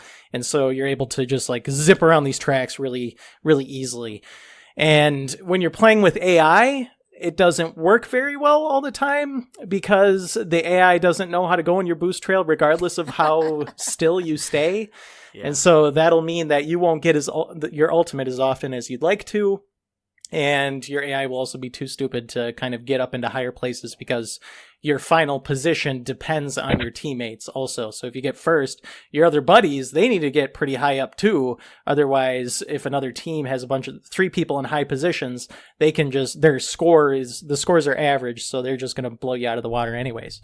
So in the single player, you're dependent on the AI, which is very frustrating. But there are challenge courses, which I absolutely loved. There's challenges that you can do that have you do like a bunch of different stuff. There's a bunch of different ones. Ones are like drifting around markers while you're going through a racetrack. And then there's other ones where you're like blowing up robots to get points while you're timed, or blowing up targets. And I loved those because those take out the AI completely. And it's just you, your skill set, a track, and you get to go and try and do it as fast as possible and try and get that best medal. And I love those so much. It tapped into that Trackmania Turbo. I'm going to keep going back to it. The golden standard for single player racing. It's you versus the track, and it's hard as balls, but it's up to you to get it done. And I love the challenges in Team Sonic Racing, but the single-player races, I had to do a lot of those, wasn't the best. Did you play any of the single-player at all, Blue? No, we only played 2-player. That's a smart call. That's a good call. Well, I'm going to get to the single-player eventually, but yeah. Yeah, the other disappointing thing is just kind of like the story. They made a new antagonist for this Sonic game. He's like this weird Tanuki dude. And he's there, he's in the opening cutscene, but like the entire story of the game is just like a slideshow where it'll be static background, character on the left side, character on the right side, some like throwaway dialogue before every race. And the dialogue doesn't really go anywhere. There's a story that happens, but I mean, it's just complete garbage. I mean, you can just ignore it. And the good thing is that in the single player races, you can just start a race without having all that dialogue play anyways. So that's good. Well, That's good good, stuff. yeah, good to know. If it's not important, I'll just skip it. Exactly. I would highly recommend doing so. Okay. The progression in the game. Did you interact with the progression at all, Blue? We just did the cup races. Cup races. Good call. Yeah. So, in order to unlock stuff in Team Sonic Racing, you open loot boxes. Uh-oh. What? You open lots and lots of loot boxes. Uh-oh. What? Senator Hawley is not going to like this. No, he Yeah, is not so- at all. Yeah, there are lots of loot boxes in Team Sonic Racing. Whenever you finish a race, you'll get a bunch of in-game currency, and you use the in-game currency to open loot boxes. It's like 10 a pop or something like that. It only costs, I think that's right, 10 or 100 of them, I forget, to open a loot box, and there aren't any premium currencies here. You can't spend real money to open these loot boxes, which is good.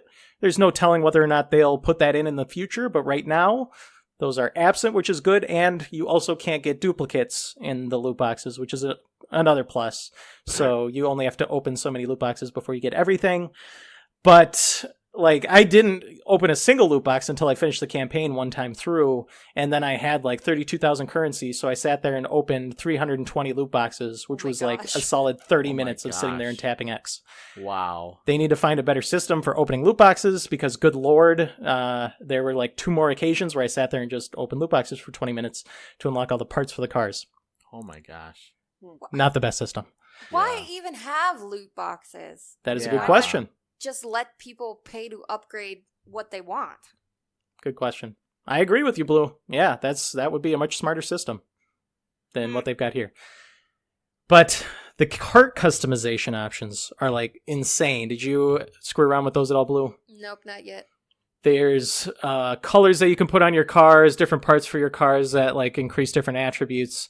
But the problem is there's paint jobs galore. Like, you can make your car look pretty cool. Like, there's different stickers you could slap on there, different paint jobs, great stuff, different color schemes that you can unlock, all very good. But the problem is that some of the parts that you unlock for your car are legendary parts, okay? And those are the best ones. You want the legendary parts out of the loot box. And so once you get all legendary parts for your car, it would behoove you to equip those because they provide the most significant stat boosts. But in doing so, those legendary parts are all gold, and so they render any cart customization completely useless. Because if you change a color on anything, you can't change the color of your gold part. So sorry, buddy, your cool looking car is just going to look gold now. Sad.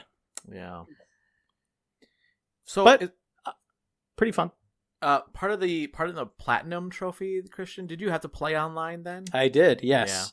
And the online multiplayer was similarly disappointing because the team racing mechanics really shine when you've got another person with you. Because when there's real people interfacing with these systems and not AIs, it feels much more fair, and the rubber banding isn't as egregious, and it's very skill-based as a result, and it feels a lot more fair. So I went off to the online realms to see who was playing Team Sonic Racing, and boy, it was hard to find a full lobby. It was like the day after launch, I found like one lobby with 3 people in it, and that was like the most I could find was 3 other people Wow. chilling, and these are 12 people races, so Yeah. that's not very good. There's also ranked play, but the game doesn't really make clear what's factoring into your ranking, what isn't. You've just got this little medal next to your name, and it's not clear. Like, the bronze and gold are kind of similar, so it's hard to tell if you're bronze or gold right now.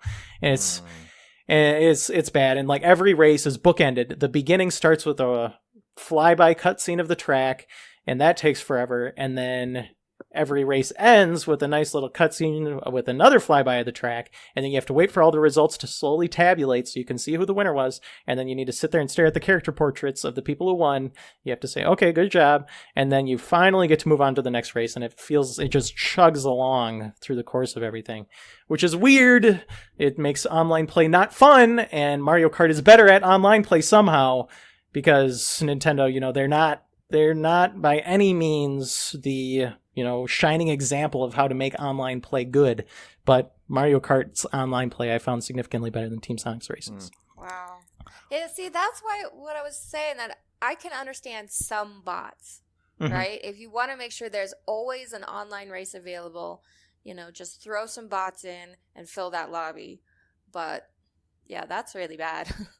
Yeah. It's unfortunate. But it's pretty fun. You reviewed this game, right? I did. For New Game Network? New Game Network, that's correct. So what was your final score? I gave it a 6, a solid 3 out of 5. I came out positive. The team racing is just like ingenious. But this game, it's not a full retail of $60. It's $40.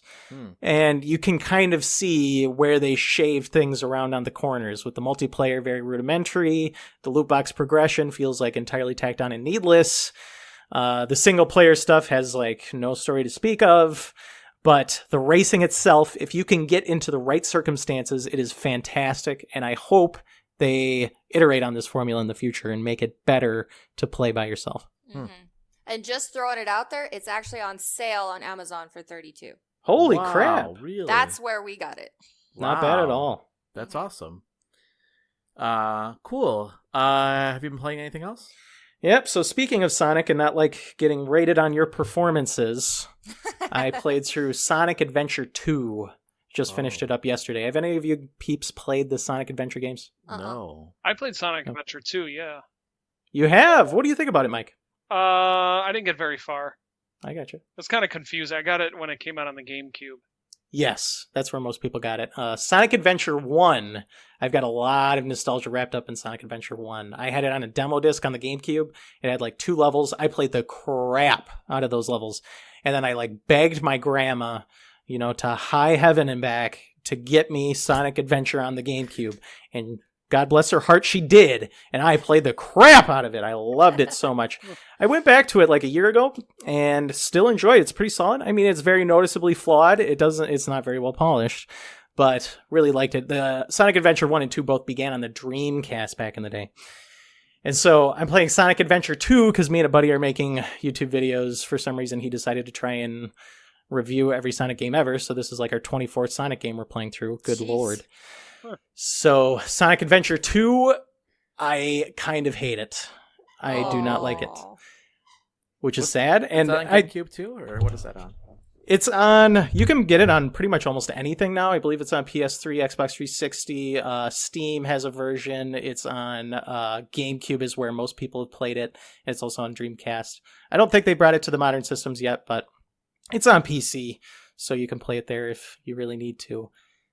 And it baffles me that there's people out there, lots of people who say Sonic Adventure 2 is superior in every way, or nearly every way, to Sonic Adventure 1. And I don't understand it. Maybe it's this nostalgia talking. I feel like it's not, though, because there are sections in Sonic Adventure 2 that are basically copies of Sonic Adventure 1, but worse.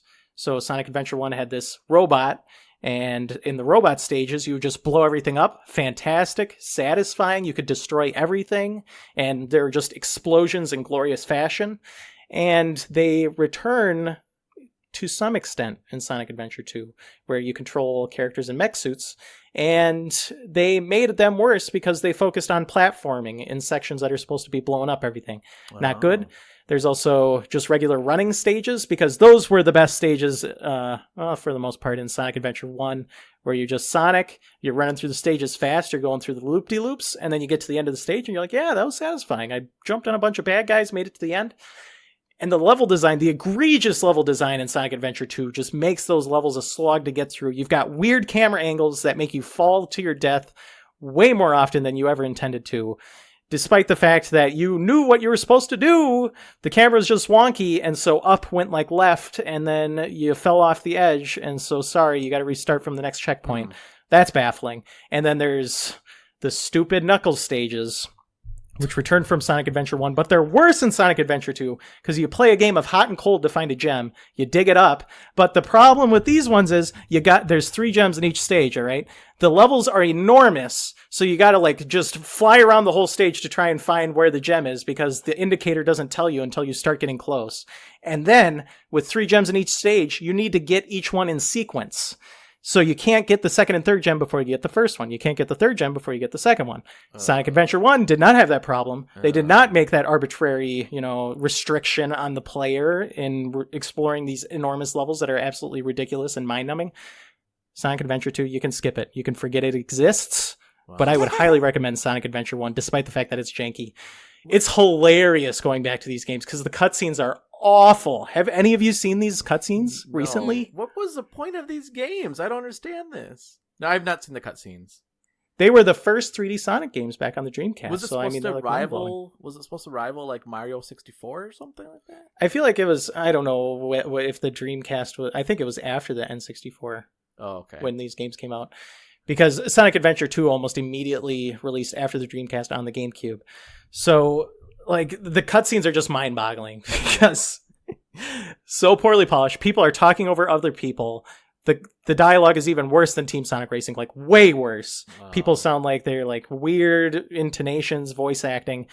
Animations are all over the place. Character models are just, kind of hovering into different places. The story makes absolutely no sense. The characters are completely unlikable and devoid of any intelligence. It's beautiful. I would highly recommend watching the cutscenes because they're ridiculous by today's standards. So maybe the people that are making the Sonic movie actually were playing Sonic Adventures 1 and 2. Maybe. I mean, there's plenty of bad Sonic games they can pull from. I think Sonic 06 is probably better than Sonic Adventure 2, in my opinion. Because I have played through Sonic 06. Yes. The one that everyone decries as the death of Sonic and, destroyed the franchise as we know. Or what? Yes. Okay. Sonic 2006. The reboot on the PS3 and Xbox 360. Sonic kisses a human female in that game, What? So Wait, you gotta love that. That's a brownie point in Sonic 06's department. Yep. That's uncomfortable. Yeah. What? So he does go to you gotta Earth? play it. How play it. How are humans there? There are humans in Sonic. Yep. There Sonic are? Adventure 1 at least. And 2. Yep. They both have human characters. Well, I mean, is Dr. Robotnik human? I don't know what that I think so, yeah. He's got a grandpa who's another Ivan Robotnik dude. Oh. So there's some deep Sonic lore going on if you really want that. The only lore I know about Sonic is Sonic's 1, 2, and 3. I played those. And then Sonic the cartoon, which I don't remember very much. I just remember that Steve Urkel, the guy that did the voice of Steve Urkel, or played Steve Urkel, does the voice of Sonic. Mm-hmm. And I don't really remember.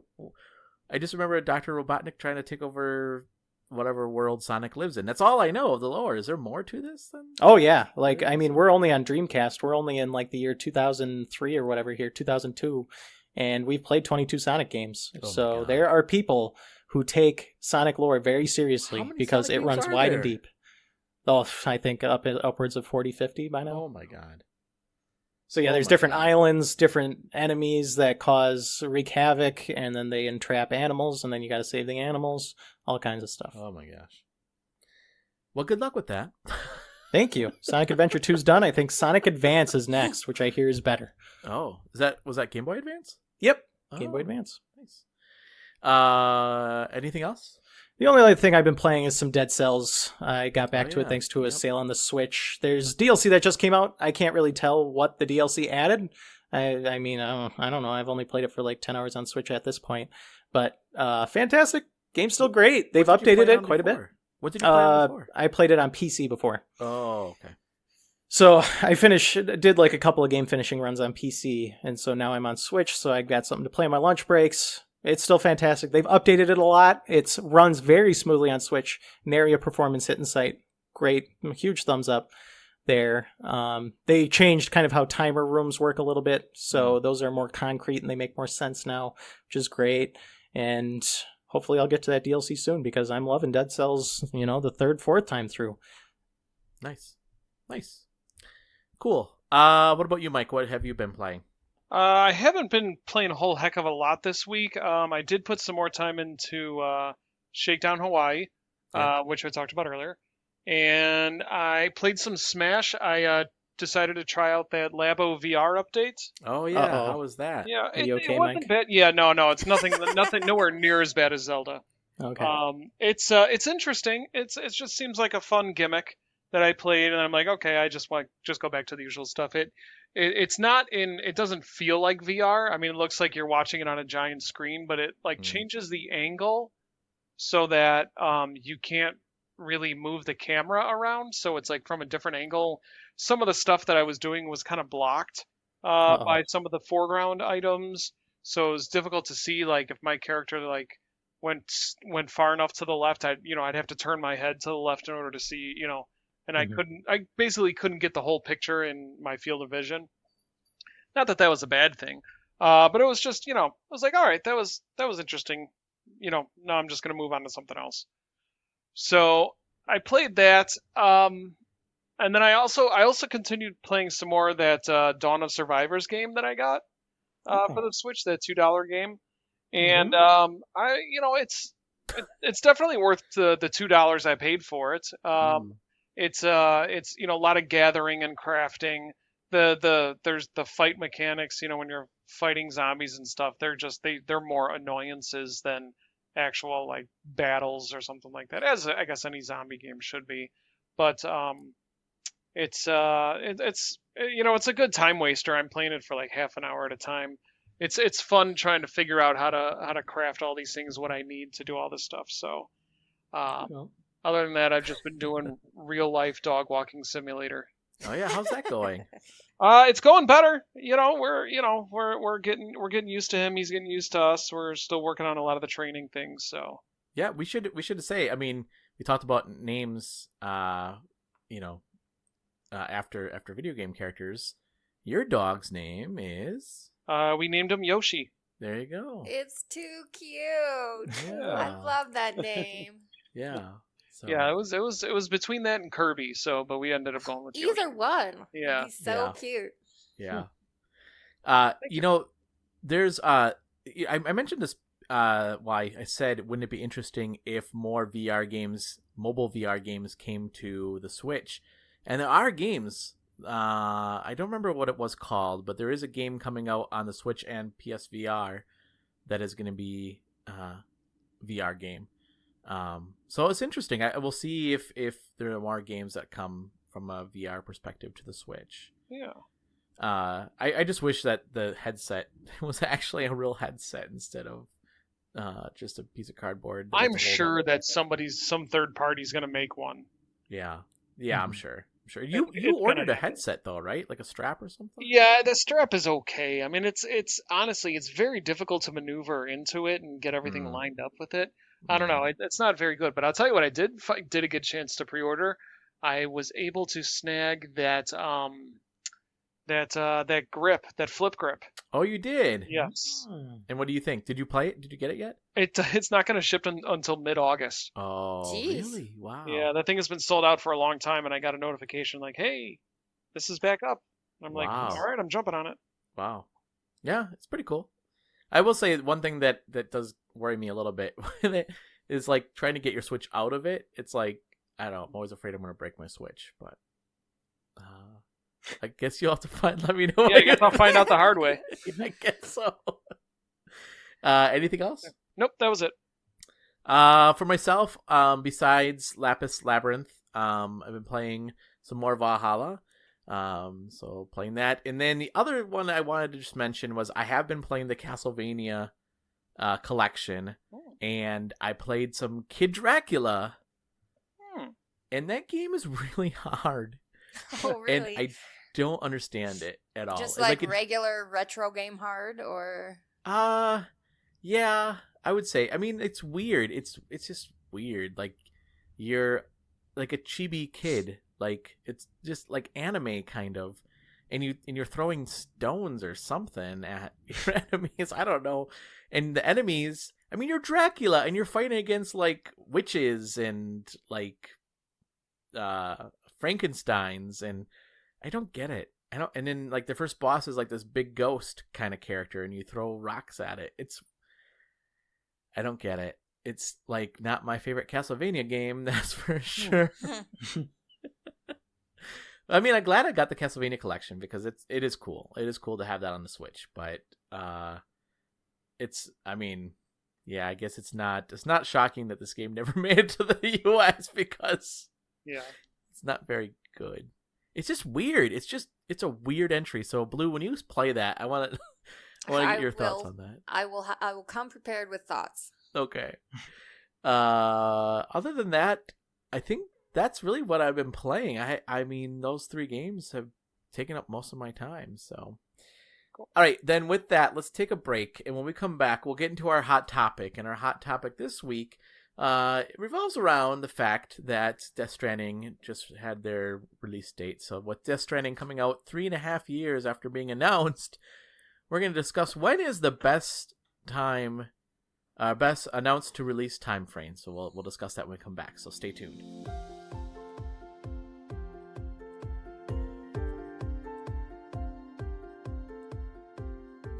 And welcome back to GamerHeads. With this, well, Mike, actually, this was your hot topic. This was your idea, wasn't it? It was. So yeah, I mean, if you want to kind of start us off.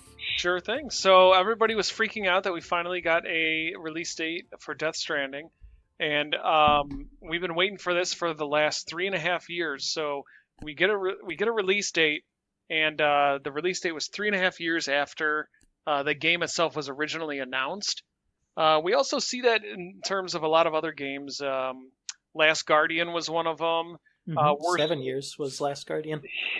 Yeah, we're still waiting on Beyond Good and Evil 2. Mm-hmm. So I figured a good topic would be, what would you consider to be the best announced to release date time frame, as in when a game was announced to when it was released, or when it is released? Yeah, that's a good question. So here's what I was thinking. I think, and I don't know why I'm just talking about Mortal Kombat nonstop, but Mortal Kombat 11 had a great time frame. It was first announced at the Game Awards in December. Oh, yep, you're right. And it came out 4 months later. That's pretty amazing, actually. That's something like people are like, wow, that's very surprising. Like, normally big game studios do not announce a game and release it 4 months later. Mm-hmm. But that gave them, ample time to generate hype and, get everything going. But again, it gets to a point where it's just like, yes, I'm excited, but now it's like, you know what, I just don't care anymore. And I'm starting to get that way with Beyond Good and Evil 2. Mm-hmm. Like, when they first showed off Jaden Page in the desert with their car broken down and everything, I was freaking out. I was unbelievably excited. And then when I saw the trailer that they released with the monkey dropping F-bombs every 2 minutes, I'm just like, okay, it still looks interesting. And then it got to a point, I'm just like, you know what? I'll wait. It's Ubisoft. I'll wait till it gets down to $15. So I kind of lost, and I loved the original Beyond Good and Evil. And same with Death Stranding, and that looked interesting to me. And I was like, now I'm just kind of like, well, I'm moving on to other things. So what do you think is a good time for a company to announce their game before they release it? What are your thoughts, Blue? What is a good time for a game to be announced and then come out? I don't know. It's a tough one. I always want creators of things to take the time they need to make sure that something is solid. Mm-hmm. Whether it's a book or it's a movie or it's a game. Seriously, do not rush it just because you said it's coming out. But then at the same time, it's like consider Kingdom Hearts 3, right? Mm-hmm. That was 6 years. Yeah, 6 years between when it was announced and when it came out. And I think on the one hand, I really appreciate how solid they made the game. On the other hand, I think it hurt them because it was so long that it gave everybody way too much time to speculate about what was definitely, positively going to happen in the game and what it was going to be like. And then when it wasn't, then I think Kingdom Hearts 3 got unfairly, bashed because of it. Yeah. Well, and when delays happen, or I guess not delays, but when there's that long time frame between when the game is announced and when it comes out, like, I think there's a lot of speculation of like, oh, what could be happening? Why, why is there a delay? Maybe the game is not good. Maybe they have to trash everything and start over. Oh my God, are we going to get a good game? Maybe this game's not going to be that good, Right, yeah. The longer it goes, the worse the buzz gets. Yeah. Yeah, Square Enix is so bad at that crap. They did the same thing with Final Fantasy 15, which they announced 10 years before the game actually came out. Jeez. Wow. And that one needed more work. Even after 10 years, it needed a lot more work. Yeah. Well, it's like who was the guy that came out with Fez? Who was his name? Peter Fish or Phil Fish, something like Phil that. Fish, that's it. Phil Yeah. Fish. Did you guys ever see that documentary? The movie? Yeah. Yep. Where he made an announcement, right? Of I think it was Fez, wasn't it? Wasn't he made an announcement of Fez? And like it was at, I want to say it was at E3, but I could be wrong. But then he made this announcement, and then he's like, "Ever come out with this game?" And it won all these awards actually, like before it even came out. Like oh, this game like won best of like trailer show or something weird like that. I don't know, like best art or something like that, and best design, best ideas. And then it didn't come out for a really long time, and he was getting death threats, like saying like, "Where's this game? Like, why haven't you come out with this game That's yet?" a Blah, blah, blah. separate issue. Yeah, but I mean, I think that it is a separate issue, but it does say though, like how like people, I don't know how nutty and crazy people are, but I think also like there are probably some studios, and I can't think of any games right now off the top of my head, but how many times where a game's been announced and then they never release because it just never happened. Yeah. It happens, right? Metroid Prime 4 was almost Yeah. was almost fallen to that. Yeah, they announced that, and then hey, we got to scrap the entire thing. Yeah. Well, they're apparently at E3 they're going to announce it again, Mike. Well, this time we'll believe it when we see it, I guess. Yeah. I guess. But I think that's a dangerous trap of like you want people to get excited about the game, but Yeah. It's almost like you don't have to announce it just because you're working on it. yeah. You should just give it some time, make sure you have a lot of work done, and then announce it, I guess. Yeah. Do a Mortal Kombat 11, like Mike was saying. I don't know how long they've been working on it, but you know they didn't churn it out in the last 6 months. Yeah.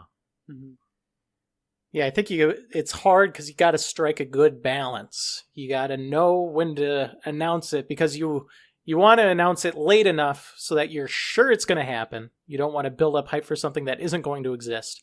And you don't want the product to be drastically changed prior to it being released. Because you get people there saying, show us gameplay. I don't care about all these pre-rendered CGI trailers. Show us gameplay, please.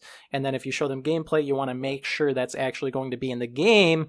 Otherwise, you've got, like a No Man's Sky situation on your hands where they're talking about all these features, and then those features don't exist in the final product, and then everyone hates you for the rest of forever. Don't do that. Now they do, Christian. Yeah. Well, not even all But of them. the damage was No, done. I know. Yeah, that's true. But I still think a very quick turnaround is also very difficult, and I think that can damage studios because, like, Fallout 4 is one example where they announced that game and released it 6 months later, which is a pretty quick turnaround in the same realm as Mortal Kombat 11. But in doing so, like, the game basically leaked in a large capacity like a year prior, and like everyone knew what the setting was, and people have seen screenshots about it before they even officially announced it themselves. And so you don't have that really big pop off. It's just kind of like, haha, I knew you guys were already making this situation. Yeah. Yeah, the longer you wait to announce it, the more you have to worry about a leak. Mm-hmm. Yeah, that's true. I mean, do you think Death Stranding was announced too soon? Do you think that was like a good time frame? Well, I don't know. It's 3.5 years compared to some of the others we've discussed. It's not actually that long. Yeah. Yeah. It seems a lot longer than 3.5 years, but if you apply the criteria I just laid out to Death Stranding, I would say that it was announced too early because you want to know that the game is for sure going to happen and won't be drastically changed. So Death Stranding, I think, was like announced as soon as Kojima got his studio together. They hadn't picked a video game engine yet. They barely got enough people or developers working on the project as it was before they just announced it. So I think they probably should have waited a year and a half at least to give, a year and a half is enough time to build up, get excited, and for them to have something demonstrable to show without the game drastically changing in the process. Yeah, Yeah, I'd agree. I mean, when the time between the announcement and the release is so long that you start to the life cycle of the current gen is starting to expire. Yeah. That's a concern. Yeah. I was just going to say the same exact thing, Blue, that if you wait too long, what system is it going to launch on now? Mm-hmm. So you think like a year and a half then probably would be a good window of Yeah, that's a good window. I like that year and a half number, Mike. Yeah. All right. So who do we contact to make that scripture? Call Jeff Keighley from the Game Awards. Okay. Yeah, that's right. See, I was going to say we should call Senator Hawley. There you go. Yeah. Make it law. Make it Make it law. law. Since he seems so very concerned about video games being fair. There we go. Protect our children from waiting too long for games. Yep. Beautiful. Well, that was easy. Yeah, done. Yeah, what other problems can we solve? Yeah, we're on a roll. Yeah, so I mean, it will be interesting to see. Certainly, what Death Stranding is going to be like. One thing that I will say, my friend Matt tweeted this, and he tweeted something along the lines of it. Indie dev says, "Hey, we got this game coming out. Press release, blah blah blah," and the press is like, "Eh." Kojima winks, and everybody's like, "Oh my god, what does that mean?" And I think that there are like probably studios, like bigger studios or bigger names, like rock stars like Kojima, where I think the press gives a little bit more leeway to as well. It's like, oh well, it's Kojima, he can take as long as he wants. Where like I said, like Phil Fish, where people like were threatening him, with death threats over Fez, which. Well, I'm sure somebody somewhere has sent a death threat to Kojima. Probably. You're probably absolutely right. I mean, there's those no kind of question about that. fringe psychos don't. Who knows what they think and why? That's true. That's true. That's true. Any final thoughts on this topic? Mario Kart 9. Animal Crossing. Animal Crossing. Yeah. Hey, this E3, apparently we're going to hear some Animal Crossing news, Mike. You better. Maybe we'll actually see more of that Harry Potter game that had that leaked trailer like a year ago. Oh, yeah. From WB. I would love that game. Doubtful, but maybe. We'll see. We'll see. Listeners, what are your thoughts? What is the best time to release time frame? You can let us know. You can send us a tweet at GamerHeadsPC. You can send us an email at info@GamerHeadsPodcast.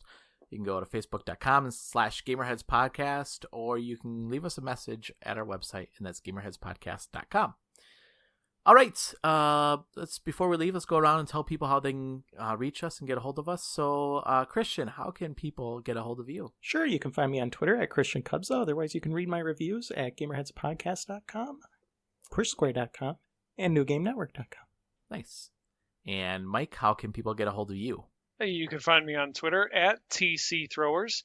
You can also check me out at twitch.tv/TCThrowers, and you can read my reviews right there on GamerHeadsPodcast.com. Nice. And Blue, how can people get a hold of you? You can almost always find me on Twitter. My handle is @WritersView, and it's spelled with a Y, so WRY. And then I also have a website, which is writersview.com.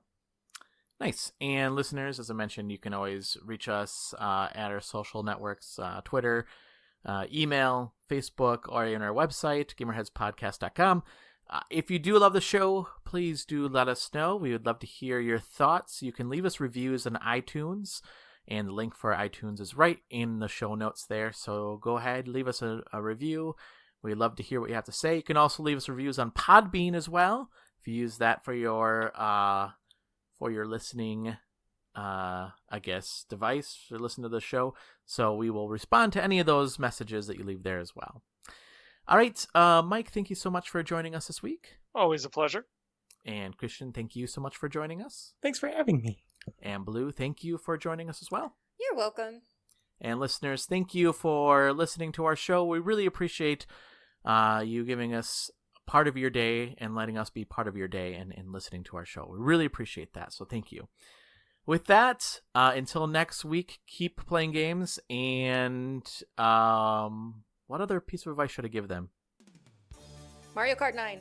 Animal Crossing. Animal Crossing and Mario Kart 9. That's all we got to say. All right, until then, have a nice week. Bye. Thanks.